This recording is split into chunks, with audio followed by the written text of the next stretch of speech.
บายดีท่านผู้ชมที่เคารพยินดีต้อนรับทานเข้าสู่รายการล้มกันวันนี้รายการของพวกเฮาแมนออกอากาศทางโทรภาพแห่งชาติเราซ่องหนึ่งรายการจะนำเสนอข้อมูลข่าวสารเรื่องงานทางด้านการเมืองเศรษฐกิจและก็สังคมมานำเสนอทานผู้ชมได้รับชมกันเป็นประจำทุกๆอาทิตย์ในรายการล้มกันวันนี้ท่านผู้ชมที่เคารพเนื่องในโอกาสวันสั่งตั้งพรรคประชาชนปฏิวัติลาวครบรอบ70 ปีในปีนี้ทางทีมงานรายการล้มกันวันนี้ก็ได้มีโอกาสมาร่วมสัมภาษณ์ท่านคำพันธ์เผยยวงศ์เลขาธิการศูนย์กลางพรรคหัวหน้าคณะโฆษณาอบรมศูนย์กลางพรรคพร้อมทั้งเป็นประธานสภาทฤษฎีศูนย์กลางพรรคที่สละเวลาเข้าร่วมสนทนาในรายการของพวกเราในมื้อนี้เจ้าสบายดีท่านก็ต้องขอบใจกับท่านหลายๆที่สละเวลาเข้าร่วมสนทนาให้รายละเอียดข้อมูลข่าวสารเกี่ยวกับประวัติของพรรคณ70 ปีในมื้อนี้ให้กับท่านผู้ชมได้รับทราบผ่านทางรายการของพวกเขาก่อนอื่นก็อยากจะให้ทั้งท่านได้กล่าวถึงเกี่ยวกับประวัติความเป็นมาของพรรคประชาชนปฏิวัติลาวว่ามีประวัติความเป็นมาขึ้นเอาใดท่านก่อนอื่นคือขอแสดงความเข้าใจนำทางพิธีกรที่ได้มาสัมภาษณ์ข้าพเจ้าในโอกาสวันสั่งตั้งพรรคครบรอบ70 ปีเจ้าคือ ว่าถึงเรื่องประวัติศาสตร์ของพรรคเอาเห็นว่ามันเป็นระยะที่ยาวนานทันแล้ววันนับแต่วันที่3 เดือน 2 ปี1930ที่พรรคคอมมิวนิสต์อินโดจีนได้รับการสร้างตั้งขึ้นภายใต้การชี้นำนำพาของประธานโฮจิมินห์เจ้าแล้วก็ ภายใต้การนำพาของพรรคคอมมิวนิสต์จีนการปฏิบัติของประเทศพวกเราก็ได้มีการเติบโตขยายตัวและจนฮอด67 เดือนกันยายนปี1934นั้นพรรคคอมมิวนิสต์จีนก็ได้มาสร้างตั้งพรรคแคว้นลาวที่ดอนจิงซูที่เอิ้นว่าพรรคแคว้นลาวในระยะนั้นอยู่นครหลวงเวียงจันทร์นี้แล้วก็ภายใต้กองการนำพาของพรรคแคว้นลาวนั้นและการปฏิวัติลาวก็ได้มีการเติบโตขยายตัวแล้วก็จนก้าวขึ้นมาญาติเอาได้ชัยชนะในหลายด้านนั่นแหละโดยเฉพาะมันจนกลายเกิดกระบวนการต่อสู้กับปลุกระดมประชาชนสันคนต่างๆอยู่ในส่วนบทชาวไฮนาในเขาร่วมในกระบวนการต่อต้านต่างๆจีนเฮ็ดมีกระบวนการแต่น้อยไปหาใหญ่แล้วก็นับมือนับเติบใหญ่ตัวกันจนเกิดมีการยึดอำนาจในที่12 ตุลาแล้วก็วันสั่งตั้งกองทัพประชาชนลาววันที่20 มังกรปี1949แล้วก็ฮอดการสั่งตั้งยาลาวอิสระในวันที่13 สิงหาคมปี1990เมื่อโอกาสมาได้สุกงอมดังกล่าวแล้วและการพรรคประชาชนพรรคแคว้นลาวจึงเห็นว่ามีความสุกงอมแล้วภายหลังได้มีการกล่าวเกี่ยมอย่างดังกล่าวและจึงได้มาในวันที่22 มีนาปี1955จึงได้สร้างตั้งพรรคประชาชนลาวขึ้นที่คิดมันการปฏิวัติของเราโดยเฉพาะมันอยู่บ้านนาแมวเมืองเวียงไสแขวงหัวพันโดยอื่นชื่อว่าพรรคประชาชนลาวในระยะนั้นจึงแม่นพรรคประชาชนปฏิวัติลาวในปัจจุบันและหลังจากนั้นมาภายใต้การนำพาของพรรคประชาชนปฏิวัติลาวนั้นหรือว่าพรรคประชาชนลาวในระยะนั้นในกองซุ่มดังกล่าวนั้นก็ได้วางเกิดว่าสังคมการเมืองสวัสดิธรรมิตรของพรรคประชาชนลาวนั้นเป็น12 ข้อเป็นอันนี้ก็เป็นบัตรเลี้ยวของการปฏิบัติลาวเนี่ยเป็นมันได้กำหนดทิศทางแล้วก็บัตรเก่าอัญญาจะแจ้งให้แก่ภารกิจปฏิบัติของพรรคเฮานี้โดยการเดินตามเส้นทางลัทธิมาร์กเลนินแล้วก็เป็นตัวแทนของชนชั้นกรรมกรชาวผู้ออกงานอันแท้จริงนั่นแหละแล้วก็พรรคเฮาถือเอาการรับใช้ชาติรับใช้ประชาชนเป็นทิศนำพื้นฐานในการเคลื่อนไหวของตนแล้วประธานไกรสอนพลหานได้ยืนยันว่าพรรคเฮาได้กำเนิดเกิดขึ้นโดยการสานสมทบระหว่างลัทธิมาร์กเลนินกับลัทธิฮักศาสตร์อันแท้จริงและก็ลัทธิสากลกรรมศิลป์อันผ่องใสอันนั้นแม่นการกำเนิดแล้วก็เติบใหญ่ของพรรคเฮาเนี่ยนับแต่มืออันสร้างตั้งจนฮอดอันนั้น นำพาในการต่อสู้กู้ชาติเจ้าก็ถือว่าเป็นประวัติความเป็นมาโดยรวมของพรรคประชาชนปฏิบัติลาวดังที่ท่านได้กล่าวมาก็ถือว่าก่อนจะก้าวมาถึงปัจจุบันนี้ก็ถือว่าได้มีผ่านมาอย่างละเอียดก่อนจะมีการพัฒนาการเติบใหญ่ขยายตัวและการเจริญเติบโตดังที่ท่านได้กล่าวมาและอยากจะให้ทั้งท่านได้กล่าวถึงเกี่ยวกับการเติบใหญ่ขยายตัวของพรรคประชาชนปฏิบัติลาวของพวกเฮาว่าในแม้ฮอดปัจจุบันนี้ถือว่าได้มีการเติบใหญ่ขยายตัวโดยรวมขึ้นเอาใดท่านภายหลังที่พรรคประชาชนปฏิบัติลาวได้กำเนิดแล้วก็นำพาการปฏิบัติแล้วการปฏิบัติลาวเมื่อพอจะกำเนิดเกิดขึ้นพรรคเฮาก็ได้ประเสริฐกับการทดสอบอันเกี่ยวขาดดูเดือดนั่นแหละโดยเฉพาะแม่นการต่อสู้กู้ชาติต้านพวกลาวเมื่อคืนแบบใหม่ที่จักรพรรดิอเมริกาเข้ามาแทนจักรพรรดิฝรั่งแล้วก็ยืดเยื้อยาวนานเป็นเวลา20กว่าปีนับแต่ปี1955จนปีฮอดปี1975แต่ว่าด้วยแนวทางการเมืองการทหารอันถูกต้องแล้วก็ปิดสร้างด้วยวิธีการดำเนินการปฏิบัติและก็สงครามปฏิบัติอันอุดมหังมีและก็มีวิทยาศาสตร์นั้นพรรคเฮาได้ระดมได้กำลังแห่งทางศาสตร์และกำลังแห่งของกองทัพและกำลังแห่งของประชาชนลาวในทั่วประเทศอย่างสุดขีดแล้วก็สมทบกับกำลังแห่งก่อนกำลังสัมพันธ์สู้รบระหว่างประชาชน3ชาติลาวเวียดนามและกัมพูชีเนี่ยสมทบกับกำลังแห่งของยุคสมัยสามารถนำพาการปฏิบัติญาณได้ศาสนาเป็นเก่าๆมาแล้วก็จากศาสนานี้ไปสู่ศาสนาใหม่ใหญ่หลวงเก่าๆแล้วก็สามารถนำพาส่วนขับไล่จักรพรรดิผู้หารแล้วก็คนล้มอำนาจการปกครองคุณซึกศักดินาเปิด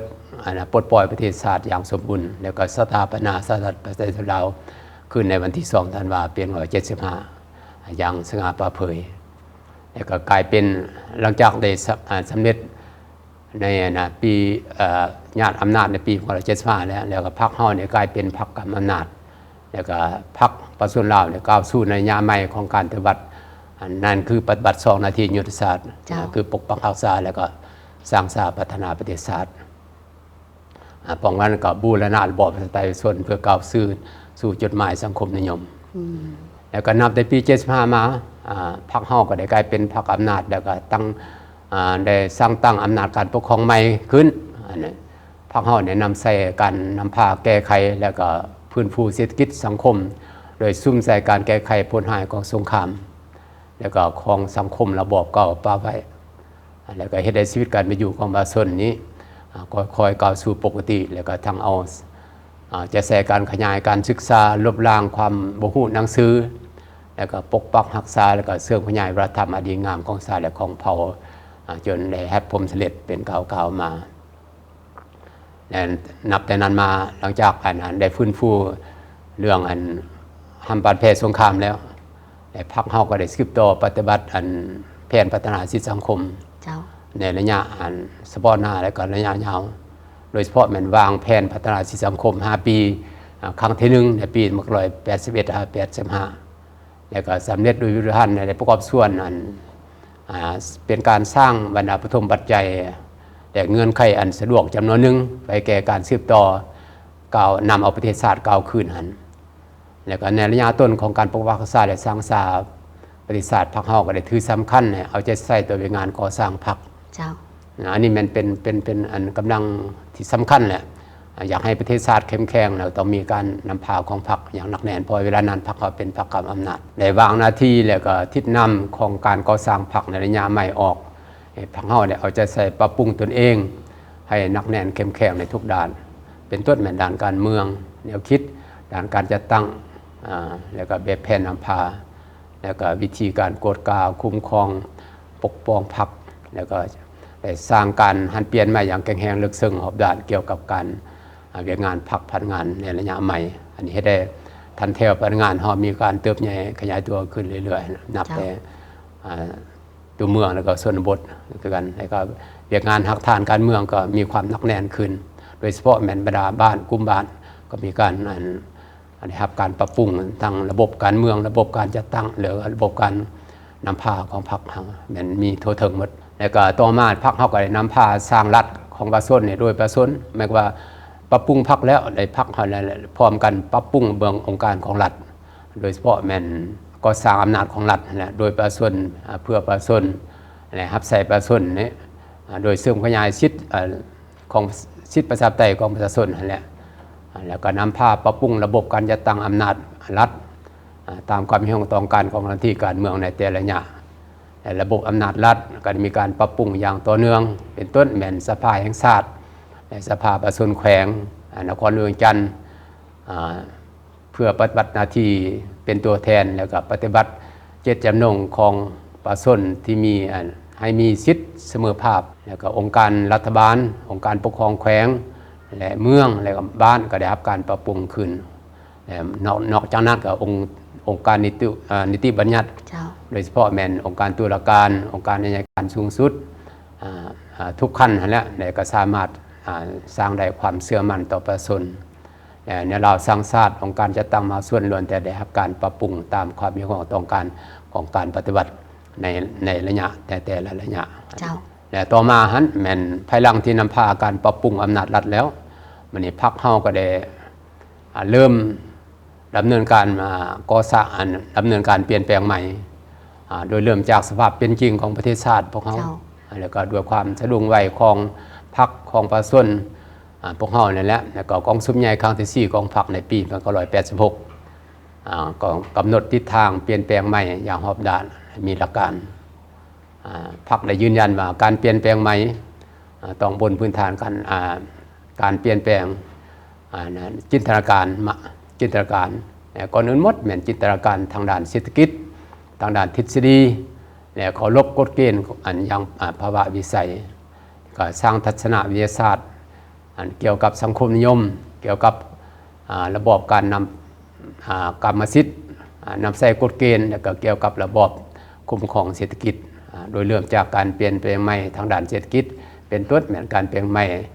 ด้านนโยบายเศรษฐกิจรับรู้และนำใส่เศรษฐกิจหลายภาคส่วน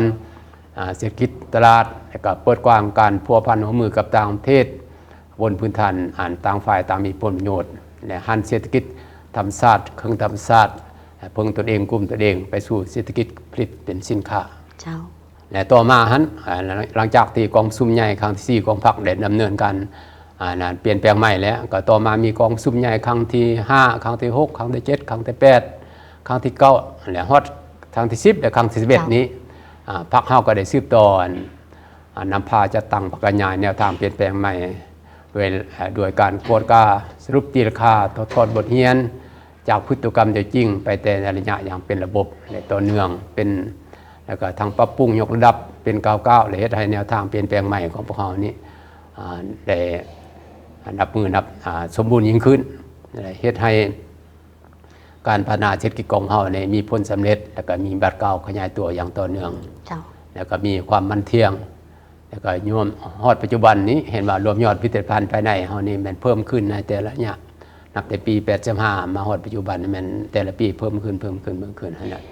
แล้วโครงประกอบเศรษฐกิจก็มีการหันเปลี่ยนอย่างตั้งหน้าแล้วก็ไปตามทิศหันเป็น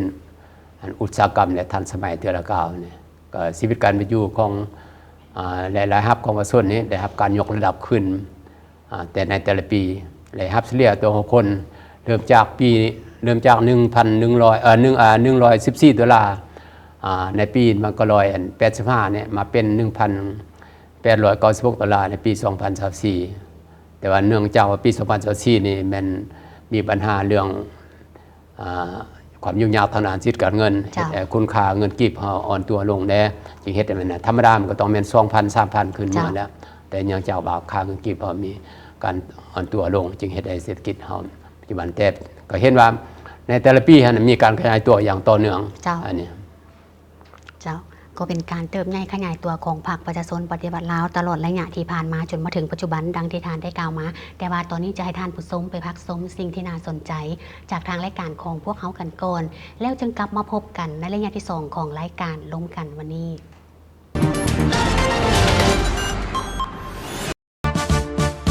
หลายสิบปีที่พรรคเติบใหญ่เข้มแข็งไปทุ่มสีแดงแห่งเปลวไฟปฏิวัติพรรคประชาชนปฏิวัติลาวนำพาปวงชนลาวทั้งชาติปฏิบัติ2 หน้าที่ยุทธศาสตร์ ปกปักรักษาประเทศชาติและมากผลของการปฏิวัติไว้ให้มั่นคงสร้างสรรค์พัฒนาประเทศชาติตามแนวทางเปลี่ยนแปลงใหม่รอบด้านที่มีหลักการของพรรคสืบต่อสร้างระบอบประชาธิปไตยประชาชนตามจุดหมายสังคมนิยมเฮ็ดให้ประชาชนทั้งมีผาสุขประเทศชาติเข้มแข็งสังคมมีความสามัคคีปองดองมีประชาธิปไตยยุติธรรมและศรีวิไลพรรคประชาชนปฏิวัติลาวผู้จัดตั้งนำพาทุกไซสนะของการปฏิวัติลาวมั่นยืนสมเสยวันสั่งตั้งพรรคประชาชนปฏิวัติลาวครบรอบ70 ปีอย่างสุดใจมันยืนวัฒนาพรรคคือแก้วตาคือแสงไฟคือดวงใจของปวงชนลา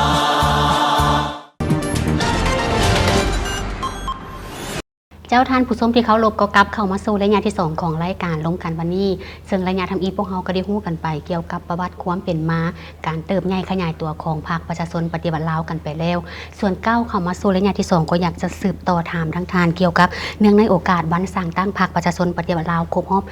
70 ปีทางคณะโฆษณาบรมศูนย์กลางพรรคของพวกเขาแม้นได้มีการห่างหากะเกี่ยมให้กับวันสำคัญดังกล่าวในคืนวันใดเดหรือว่าได้มีการโฆษณาเผยแพร่ข้อมูลข่าวสารรูปแบบใดเดเจ้าเนื่องในโอกาสกาเกียมเฉลิมฉลองวันจังตังพรรคครบรอบ70 ปีนี้คณะครูสาหมพวกเขาก็ได้เข้าร่วมในบรรดาอนุกรรมการต่างๆเจ้าโดยเฉพาะแม่นอยู่ในอนุกรรมการเนื้อในแล้วก็อนุกรรมการกระบวนการ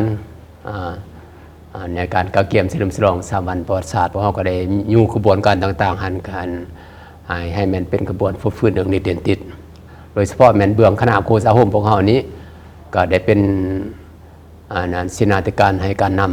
ำซึ่งว่าคณะสหมนี้ก็มีบทบาทเป็นศินาธิการก็ให้แก่คณะทำงานศูนย์กลางพรรค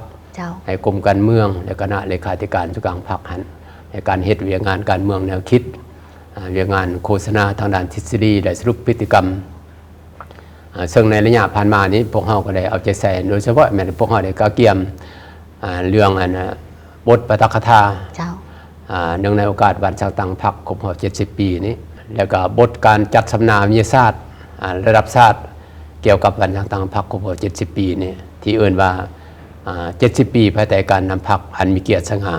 อันนี้พวกเขาก็ได้ดำเนินการปาฐกถาดำเนินการจัดสัมมนาอยู่ในนั้น5 ภาคแล้วอยู่คอนหลวงเวียงจันทน์นี้หอมข้างนี้แล้วก็อยู่ภาคใต้อยู่ซี่แขวงภาคใต้แล้วก็อยู่ภาคกลางนี้แล้วก็อยู่บรรดาแขวงภาคเหนือนี่มี6 แขวงอยู่อุดมไซแล้วก็ต่อมาในแม่นอยู่อันนั้นแขวงเชียงขวางมีแขวงหัวพันเชียงขวางและไสสมบูรณ์เจ้าแม่นท่านพลเอกจันทร์สมรชัยราชกรรมการกรมการเมืองรองนายกไปเป็นประธานกองศูนย์จัดสัมมนาส่วนเรื่องบทปาฐกถาต่างๆพวกเขาก็ได้หลังจากที่คณะครูสมเขาเกี่ยมแล้วก็ได้ส่งให้บรรดาแขวงบรรดากระทรวงองค์การต่างๆก็นำไปเผยแพร่โฆษณาแล้วก็จัดการปาฐกถาส่วนอยู่ในอ้อมข้างศูนย์กลางนี้คณะครูสาหมพวกเขาก็ได้จัดอยู่รวมอยู่คณะครูสมนี่จุดหนึ่งรวมหมดบรรดากระทรวงองค์การที่เขาร่วมหลังจากนั้นก็จัดอยู่บรรดากระทรวงจำนวนหนึ่งอันนี้เขาเจ้าก็เห็นอันนี้มันเวียงงานที่หนึ่งที่พวกเขาจะใส่ในเวียงงานศึกษาองค์การเมืองคิดอันที่สองมาเลยมันคณะครูสมพวกเขาในมันในเป็นเจ้าการในการนำเอาแนวทางนโยบายของพรรคไปเผยแพร่ไปโฆษณาออกทางวิทยุโทรภาพและสื่อมวลชนต่างๆให้กว้างขวางให้พนักงานสมาชิกพรรคได้รับรู้เข้าใจเกี่ยวกับแนวทางนโยบายของพรรคแล้วก็คือมูลเสื่อของพรรคโดยเฉพาะแม่นในโอกาสวันสร้างตั้งงานพรรคครบรอบ70 ปีนี้พวกเราก็ได้เอาเรื่องเนื้อในต่างๆออกทางวิทยุออกทางโทรภาพแล้วก็ออกทางหนังสือพิมพ์ประชาชนเห็นว่าเป็นกระบวนอย่างเนืองนิดเป็นติดเป็นต้นมาอันนี้มันแน่ใส่เฮ็ดให้ประชาชนสังคมต่างๆได้รับรู้และเข้าใจอันนี้อันที่3มาพวกเราก็ได้สภาคณะครูสมพวกเราเนี่ยเป็นเจ้าการในการสมทบกับภาคส่วนเกี่ยวข้องในการค้นคว้าทางด้านทฤษฎีและก็สรุปพฤติกรรมโดยเฉพาะผ่านมาพวกเราก็ได้จัดการสัมมนาทฤษฎีเกี่ยวกับระหว่าง2 พรรคลาวจีนลาวเวียดนามลาวกูบาซึ่งได้มีผลสำเร็จและพวกเราก็นำเอาตัวบทเรียนที่ตัวทอนได้ไปเผยแพร่ให้บรรดากระทรวงองค์การในท้องถิ่นต่างๆได้รับรู้เข้าใจ ติดพันกับการนั้นโฆษณาแนวทางนโยบายของพรรคหันนอกจากนั้นทางสภาทางคณะโฆษณาอุปเฮาก็ได้สมทบกับ สภาทฤษฎีในการค้นคว้าแนวคิดไกลสอนภูมิวิหารเพื่อหันเอาแนวคิดประธานไกลสอนเป็นทิศนำในการปรับปรุงแนวทางนโยบายของพรรคเฮาให้นับมือนับอันนั้นไปถูกต้องแล้วก็เดินตามอุดมการณ์ของพรรคที่หรือว่าของประธานไกลสอนที่วางออกในนั้นอันนั้นเป็นบานเวียกงานที่คณะโฆษกเฮาได้อันนั้นรับผิดชอบแล้วก็ได้เข้าร่วมในกระบวนการการเกียรติเหมือนกันเจ้าก็ถือว่ามีหลายๆกระบวนการหรือว่าหลายๆกิจกรรม ของคณะโฆษณาอุโฮมศูนย์กลางพรรคดังที่ท่านได้กล่าวมาเพื่อเป็นการต้อนรับวันสร้างตั้งพรรคประชาชนปฏิบัติลาวครบรอบ70 ปีเนาะดังที่ท่านได้กล่าวมาและอยากจะถามทางท่านเกี่ยวกับตลอดระยะการปฏิบัติเวียกงานที่ผ่านมาของคณะโฆษณาอุโฮมศูนย์กลางพรรคของพวกเขาเห็นว่ามีข้อยุ่งยากหรือว่าสิ่งท้าทายขึ้นเอาใดได้ท่านสำหรับการปฏิบัติหน้าที่เวียกงานของคณะโฆษณาอุโฮมเฮาก็แม่นโดยรวมแม่นได้รับข้อสะดวกเนี่ยโดยเฉพาะแม่นทางการนำการสูงของพรรครัฐโดยเฉพาะเป็นกรมการเมืองคณะเลขาธิการส่วนพรรคก็ได้เอื้อหน่วยความสะดวกให้พวกเราทุกประการนั่นแหละเซเมนนั้นสถานที่สำนักงานองค์การหรือปัญหางบประมาณหรือปัญหาอื่นๆนั่นเพิ่นก็เอื้อหน่วยความสะดวกหมดหรือว่าเพิ่นก็ได้เอาใจใส่ในการชี้นำพาพวกเรานี้ในแต่ละระยะเฮ็ดอะไรให้พวกเรานี่นำจึงเป็นอันกระบอกเสียงอันสำคัญของพรรคนี่แหละแต่ว่าพร้อมกันนั้นก็ยังมีข้อยุ่งยากสิ่งท้าทายจำนวนหนึ่งโดยเฉพาะในสภาพในปัจจุบันนั่นแหละสภาพในปัจจุบันเราเห็นว่ามันมีอันนอกจากอันนั้นการโฆษณาเผยแพร่อันถูกต้องในทางนโยบายของพรรคของเราแล้วแต่ก็ยังมีอันนั้นปรากฏการณ์จำนวนหนึ่งโดยเฉพาะเป็นพวกอิทธิอันนั้นพวกคนบ่ดีนะในใส่สังคมออนไลน์เนี่ยเพื่อโฆษณาปั่นป่วนแนวคิดจิตใจของพนักงาน30พรรคของเรานี่เฮ็ดให้พนักงาน30พรรคของเฮานี่เข้าใจในทางที่บ่ถูกทางบ่ถูกหรือว่าผิดอันนั้นบ่เข้าใจต่อแนวทางนโยบายของพรรคเฮาฉะนั้นตัวนี้มันเป็นปัญหาท้าทายอันนึงต่ออันน่ะพวกเฮานี่แต่ประชาชนชั้นคนต่างๆของพวกเฮานี่บางคนก็เจ้าก็อยู่ห่างไกลซอกลีกบางเทื่อก็เข้าบ่ถึงแรงข้อมูลข่าวสารต่างๆหั่นนะจึงเฮ็ดให้ความรับรู้เข้าใจมีเทื่อก็อันนั้นบ่ทันถูกต้องแต่กงกันข้ามในระยะเดียวกันนั้นการโฆษณาการศึกษาอบรมการเผยแพร่ข้อมูลข่าวสารต่างๆของพวกเขาเนี่ยให้ทั่วถึงทุกอันนั้นเป้าหมายต่างๆหันสบัดมีความจำกัดโดยเฉพาะในเรื่องบรรดาภาณะของพวกเขานี้ผ่านมาก็มีแต่ว่ามันจะให้ทั่วถึงทุกจุดทุกแก่กับบ่ทันทั่วถึงนะนี่เป็นสิ่งท้าทายหนึ่งอันนี้ท้าทายหนึ่งอันที่สองมาเลยมันปัญหาความรับรู้เข้าใจเรื่องระดับความสามารถของพนักงาน30พรรคอยู่ในคณะโฆษณาอุโฮมเฮา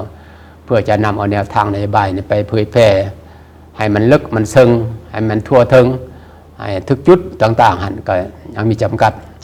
เพราะจำนวนหนึ่งพนักงานจำนวนหนึ่งที่อยู่ในเวียกงานที่เฮ็ดเวียกงานการเมืองแนวคิดนี่บางเทื่อก็เจ้าก็บ่ได้ผ่านการศึกษาอบรมบ่ได้ผ่านการฝึกอบรม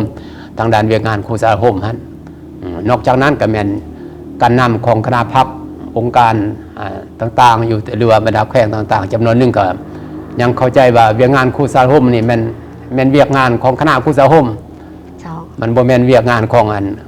องค์การของคณะพรรคคันต่างๆแต่ความจริงเวียกงานโฆษณาอุโฮมแม่นเวียกงานของหมดทุกคนนับทางคณะพรรคทุกคันโดยเฉพาะเป็นสายเลขาพรรคนี้ต้องเป็นเจ้าการในการเฮ็ดเวียกงานโฆษณาอุโฮมนี้ให้มันลึกมันซึ้งจริงซะได้นอกจากนั้นในแม่นเรื่องปัญหาภาณะงบประมาณจำนวนหนึ่งนี้พวกเขายังมีจำกัดสั้นพวกเขาจะเคลื่อนไหวให้มันเต็มกับประสิทธิภาพของมันก็ยังจำกัดฉะนั้นก็ต้องได้เอาใจอันนั้นต้องได้มีความยุ่งยากทางด้านการเคลื่อนไหวต่างๆโดยเฉพาะเขตทางไกลโซกลีกเขาจะนำเอาปัญหาต่างๆไปทั่วไปถึงประชาชนก็ยากเรื่องพื้นฐานโครงสร้างเขาก็ยังบ่ทั่วถึงนะโดยเฉพาะอยู่ประชาชนในเขตทางไกลโซกลีกอันนี้ก็เป็นสิ่งปัญหาหนึ่งที่ยุ่งยากและก็สิ่งท้าทายที่พวกเขาจะต้องได้สืบต่อบุกบืนในต่อหน้านี้เฮ็ดได้ให้เวียกงานโฆษณาอุโฮมนี่ไปทั่วไปถึงทุกจุดทุกแย่ทุกเป้าหมายให้ประชาชนได้รู้เข้าใจก็ถือว่ามีหลายๆสิ่งท้าทายในหลายๆด้านดังที่ท่านได้กล่าวมาที่ทางคณะโฆษณาอุโฮมศูนย์กลางภาคของพวกเขาจะต้องได้มีการสู่ซนดังที่ท่านได้กล่าวมาและเฉพาะทิศทางแผนการในต่อหน้าโดยทางคณะโฆษณาอุโฮมศูนย์กลางภาคแม้ได้มีทิศทางเป้าหมายหรือว่าจุดสูงขึ้นเอาใดท่าน สำหรับอันตัวหน้านี้เพื่อกระเกียบในกองสุมใหญ่ขององค์คณะพรรคโฆษณาห่มนี้แล้วก็คือกองสุมใหญ่บรรดาแขวงบรรดาเมืองหรือว่าก้าวไปสู่กองสุมใหญ่ครั้งที่12ของพรรคนั้นซึ่งคณะโฆษณาห่มเราก็ต้องได้วางจุดซุ่มจะต้องเอาใจใส่อันที่หนึ่งเป็นเรียกโฆษณาศึกษาอบรมการเมืองแนวคิดนี่ให้พนักงาน30พรรคและประชาชนสังคมต่างๆนั้นโดยเฉพาะนำเอาผลงานแล้วก็มูลเสื้อของพรรคอันนี้เพื่อนำไปเผยแพร่โฆษณาศึกษาอบรมให้ประชาชนได้รับรู้เข้าใจอย่างทั่วถึงในทุกเป้าหมายนั่นแหละคือข้าพเจ้าได้บอกมาเมื่อกี้นั่นนะแม่นต้องโดยเฉพาะมันนำออกมาติคำสั่งกองสุมใหญ่ของพรรคนี้หรือว่ามาติคำสั่งต่างๆที่คณะทำงานส่วนกลางพรรคฟังออกโดยเฉพาะมันนั้นมาติซุนซี่ของกรมการเมืองว่าโดยการสร้างเศรษฐกิจเอกราชเป็นเจ้าตนเองหรือมาติซุน5ของคณะทำงานส่วนกลางพรรคว่าด้วยอยู่แห่งการเปลี่ยนแปลงใหม่ก็สู่เรื่องเลิกและมันอันนี้เสียพอจะได้เอาใจใส่อันที่สองมันคณะโฆษณาห่มเฮานี่แม่นจะเอาใจใส่ในการปลุกระดมการค้นคว้าการโฆษณาเผยแพร่ออกทางสื่อสังคมออนไลน์ต่างๆหรือสื่อสังคมต่างๆในทั่วประเทศให้มันทั่วถึงให้มีความรับรู้เข้าใจแล้วก็เสื่อมซึนแล้วก็กำแนนแนวทางนโยบายของพรรคระเบียบกฎหมายแล้วก็แผนพัฒนาชีวิตสังคมแล้วก็ประกอบส่วนสร้างความเชื่อมั่นต่อการนำพาของพรรคนี้แล้วก็การคุ้มครองรัฐนี้และอนาคตของประเทศชาตินี้และเอาใช้ในการเปลี่ยนแปลงใหม่ทางด้านการทางด้านเนื้อในและรูปการในวิธีการเคลื่อนไหวของเวียงงานโฆษณาให้มันมีลักษณะแหลมคมกว่าเก่าแล้วก็อันที่3มาเลยมันเวียงงานโฆษณาของเรานี้มันต้องเอาใช้และเวียงงานคุณภาพคือข้าพเจ้าได้บอกมาเมื่อกี้นะพวกเขาเฮ็ดร้ายผ่านมาเนี่ยแต่ว่าคุณภาพมันยังบ่ทันทั่วถึงหมดประชาชนจำนวนหนึ่งก็ยังบ่ทันรับรู้เข้าใจฉะนั้นพวกเขาจะได้เพิ่มเปลี่ยนแปลงเรื่องรูปการเรื่องวิธีการในการโฆษณาในการเผยแพร่นะให้มันไปสู่คุณภาพใหม่ให้มันแหลมคมกว่าเก่านะจึงเฮ็ดให้ประชาชนก็จะรับรู้เข้าใจแต่เฮาจะไปอ่านเอกสารคือสมัยก่อนมันบ่ได้แล้วนี่ประชาชนก็เจ้าบ่นั่นแหละเพราะนี่มันมีเรื่องสังคมออนไลน์มันกว้างขวางแล้วทีนี้ซั่นเขาเจ้าอยู่ทุกมุมเจ้าแจ้เขาเจ้ารับรู้ซั่นเฮาต้องเปลี่ยนแปลงรูปการนี่แล้วก็ต้องป้องกันนี้ต้องได้แล้วนั้นหันไปสู่ทันสมัยโดยเฉพาะการนำใส่พาหนะที่ทันสมัยระบบดิจิตอลบ่ต่างๆหันเพื่อเข้าในเวียงงานโฆษณาอบรมนี่ให้มันกว้างมันขวางเชิง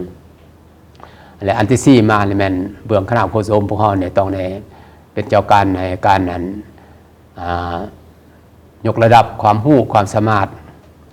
ให้พนักงาน30พรรคพวกเฮานี่โดยเฉพาะมันความรู้ทางด้านวิชาการนี้ในการคิดการเขียนพนักงานโฆษณาห่มมานี่มันมาต้องมาเขียนได้เว้าได้แล้วก็เฮ็ดได้อีกมันจึงจะเป็นแบบอย่างให้ภาคส่วนอื่นนะเฮ็ดได้คุณภาพของเวียกงานโฆษณาห่มอันนี้มันมีหมายว่าทั้งเว้าได้ทั้งเฮ็ดได้เฮ็ดตัวจริงให้กับเจ้าประชาชนกับเจ้าผู้เข้าใจนะมันจึงได้และอันที่5มานี้มันพอจะได้สืบต่อปรับปรุงวงจักรการตั้งของคณะโฆษณาห่มพวกเรานี้ให้มีความหนักแน่นเข้มแข็งคืนให้กระทัดรัดแล้วก็มีประสิทธิผลแล้วก็วางพระบทบาทของคณะโฆษณาของเรานี้ให้มันแจ้งกว่าเก่าเพื่อปฏิบัติหน้าที่การเมืองของตนให้มันได้ดีที่สุดซึ่งผ่านมาพวกเราก็ได้กรมการเมืองก็ได้ตกลงให้พวกเราหันเอาหนังสือพิมพ์ประชาชนมาขึ้นกับคณะโฆษณาห่มเพื่อเป็นกระบอกเสียงเพื่อเป็นเครื่องมือในการโฆษณาในการเผยแพร่แนวทางนโยบายของพรรคนั้นฉะนั้นนี่นอกจากหนังสือพิมพ์แล้วพวกเราก็ต้องได้มีเรื่องโฆษณาออกทางโทรภาพทางวิทยุทางสื่อมวลชนอื่นๆมันจริงจะได้เนี่ยว่ารวมมาหันไปสู่ทันสมัยนะอันนี้มันเป็นอันนั้นและอันที่6มานี่พอต้องคือได้บอกมากินเหมือนกันยกระดับความรู้ความสามารถให้พนักงาน30พรรคนี่แหละอันนี้จริงจะเฮ็ดอันได้ถ้าว่าอันนั้นพนักงาน30พรรคเฮาบ่มีความสามารถในการโฆษณาในการเผยแพร่ในการคิดการเขียนอันเมื่อกี้คือได้บอกมาเมื่อกี้ก็จะยากนะฉะนั้นอันสุดท้ายนี้มันพอจะได้เพิ่มทวีการพัวพันหัวมือกับบรรดาประเทศเพื่อนมิตรไอ้น้องหรือว่าเพื่อนมิตรสากลต่างๆในการ ถอดถอนบทเรียนในการแลกเปลี่ยนประสบการณ์บทเรียนต่างๆให้นั้นนำออกนั้นแนวทางในใบไม้หรือว่าทฤษฎีใหม่นี้ในเวียกงานโฆษณาศึกษาโฮมการเมืองนักคิดนี้ให้มันนับมือนับมีอันเปลี่ยนใหม่ไปสู่เรื่องเลิกอันนี้ก็เฮ็ดให้เวียกงานโฆษณาโฮมอันนี้มันสามารถไปทั่วไปถึงหมดทุกบอนอันนั้นแม่นบรรดาเวียกที่พวกเราจะต้องได้ซุ่มใส่เฮ็ดในตัวหน้านี้ก็พร้อมนักแต่แม่นจะได้ตั้งหน้ากระเกียมกองซุ่มใหญ่ครั้งที่6ของคณะโฆษณาโฮมพวกเรานี่ในคือการกับบรรดากระทรวงในองค์การอื่นต่างๆเจ้าก็เป็นทิศทางแผนการในตัวหน้าหลายๆด้านดังที่ทานได้กล่าวมาของคณะอบรมศูนย์กลางภาคของพวกเขาดังที่ทานได้กล่าวมานั้นและเนื่องในโอกาสที่ทั่วภาคทั่วปวงชนลาวทั้งชาติร่วมสร้างกระบวนการเพื่อคำนับพับต้น3วันประวัติศาสตร์เพราะฉะนั้นอยากจะฮู้ว่าทานจะมีหยังที่จะฝากถึงบรรดาท่านผู้ชมหรือมีหยังที่จะอวยพรถึงบรรดาการนำภาครัฐผ่านทางรายการของพวกเราเจ้าก็เชิญเลยก็คือในว่ามาเมื่อกี้นั่นแหละวันเนื่องในโอกาสวันสังตังวันนั้นก็เกี่ยมเฉลิมฉลอง3วันประวัติศาสตร์โดยเฉพาะมันวันสังตังพักครบหอบ70 ปีที่จะบุญเวียนมามันจบหอบในมมนี้ในวันที่22 มีนา2025นี้ข้าพเจ้าตั้งนายคณะโฆษณาโฮมศูนย์กลางพรรคขอแสดงความอกขอบใจและความรู้บุญคุณอย่างสูงต่อพรรคต่อรัฐต่อนักรบปฏิวัติและประชาชนบรรดาเผ่าที่ได้เสียสละชีวิตเลือดเนื้อเพื่อชาติแล้วก็คือน้ำตาในภารกิจต่อสู้ปลดปล่อยชาติในเมื่อก่อนก็คือในการนำพรรครัฐนักรบปฏิวัติและประชาชนบรรดาเผ่าในภารกิจปฏิวัติปกปักรักษาและสร้างสรรค์ประเทศชาติในปัจจุบันนี้เจนเฮ็ดอันนั้นหมายก็ว่าย้อนมีอันนั้นบุญคุณย้อนมีเพิ่นย้อนมีพรรคจึงเฮ็ดให้มีวันนี้ของพวกเขาอันนั้นสันถือโอกาสอันมีความหมายความสำคัญนี้ตั้งนายคณะโฆษณาโฮมสุขภาพพรรคขอโอพรใจอันประเสริฐมายังการนำพรรครัฐทุกท่านจงมีสุขภาพแข็งแรงมีพลานามัยสมบูรณ์มีความผาสุกในชีวิตส่วนตัวและครอบครัวเฮ็ดสำเร็จหน้าที่การเมืองอย่างสง่างามสืบต่อนำพาประเทศชาติก้าวขึ้นอย่างนักแน่นเฮ็ดให้ประเทศชาติพวกเรานี้มั่งคั่งประชาชนทั้งมีผาสุกประชาชนมีสังคมมีความสามัคคีเป็นปึกแผ่นและก็ประชาธิปไตยยุติธรรมและศรีวิไลเจ้าและมาฮอดตอนนี้ทางทีมงานรายการล้มกันวันนี้ก็ต้องขอบใจกับทานอีกครั้งหนึ่งที่สละเวลาอันมีคุณค่าเข้าร่วมสนทนาในรายการของพวกเขาในมื้อนี้และก็ต้องขออวยพรไซส์อันประเสริฐให้ทานนั้นประสบผลสำเร็จในหน้าที่เวียกงานทุกประการขอบใจหลายๆเจ้าท่านผู้ชมที่เคารพมาฮอดนี้เวลาของรายการล้มกันวันนี้ก็ได้หมดเวลาลงเพียงเท่านี้พบกันใหม่โอกาสหน้าสำหรับมื้อนี้ข้าพเจ้าสุรินทราสุติธรรมพร้อมด้วยแขกรับเชิญขอลาท่านผู้ชมไปก่อนพบกันใหม่โอกาสหน้าสำหรับมื้อนี้ข้าพเจ้าทั้ง2 คนขอกล่าวคำว่าสบายดี